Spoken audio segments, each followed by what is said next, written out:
Very desperately আপনাদেরকে বলতে চাই, আমরা বাংলাদেশ জামাত ইসলামের বিজয় চাই না। বলবেন এটা আবার কি কথা?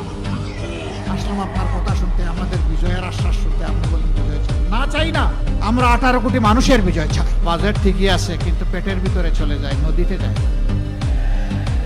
তখন পেটের ভিতরে যাবে, জায়েজ হালতে কাজ করে, দায়িত্ব পালন করে, বাদ সঠিকভাবে দিয়ে, স্ল্যাব বসিয়ে, গ্রয়াণ তৈরি করে তারপরে খেতে হবে, এর আগে নয়।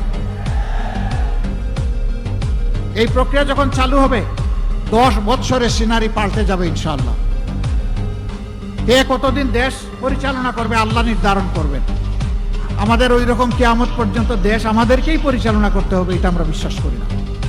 কিন্তু সৎ লোকের দ্বারা দেশ পরিচালিত হতে হবে, ওইটাই আমরা চাই। 18 কোটি মানুষের বিজয় হলে আমরা কি কেউ বাদ পড়বো? আমরা কোনো দল, গোষ্ঠী, পরিবারতান্ত্রিক বিজয় আর আমরা দেখতে চাই না। শাসনও আমরা দেখতে চাই না।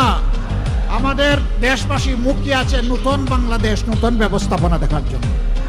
ইনশাআল্লাহ আল্লাহর দরবারে দোয়া করতে থাকুন, সেজদায় পড়ে, আগামী 13 তারিখ যেন হয় নতুন বাংলাদেশের জন্য। বলবে এই বাংলাদেশকে এখনকার চাইতে বড় হবে না, ছোট হবে না, এই বাংলাদেশই থাকবে, কিন্তু তার চরিত্র পাল্টে যাবে ইনশাআল্লাহ। এটি হবে জনকল্যাণমূলক বাংলাদেশ। এটি কোনো দল, ব্যক্তিকে সন্তুষ্ট করার জন্য হবে না, বরঞ্চ জনগণকে তাদের পাশে থেকে সেবা দেওয়ার জন্য হবে। সম্মানিত ভাইরা, দুটি বোর্ড, একটি হচ্ছে